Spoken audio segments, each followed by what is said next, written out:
Police commissioner সেদিনকে কোনো প্রতিবাদ করতে পারেন না সন্ত্রাসীদের বিরুদ্ধে। আমরা চাই না এই খুলনা কমিশনারের এই আপনার মতো পুলিশ কমিশনার আমরা খুলনায় চাই না।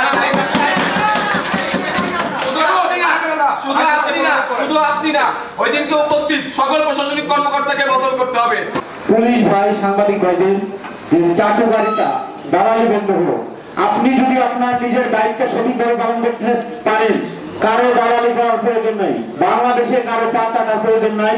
যদি আপনি আপনার বুকে সৎসাহস থাকে, সৎভাবে দায়িত্ব পালন করতে পারেন, আজকে একটি দল আসবে আরেকটি দল যাবে, আরেকটি দল আসবে আরেকটি দল যাবে। আপনারা কোনো দলের বাহিনী না। আপনাদের ইতিপূর্বে যে ভূমিকা ছিল, আজকে পুলিশ থানায় থাকতে পারতেছে না, এর জন্য দায়ী পুলিশের ঊর্ধ্বতন কর্মকর্তারা। আপনার মতো কর্মকর্তারা আজকে পুলিশের সাথে সাধারণ শিক্ষার্থীদের মুখোমুখি দাঁড় করিয়ে দিয়েছেন। এতগুলো প্রাণহানির কারণ আজকে পুলিশ বাহিনীর ঊর্ধ্বতন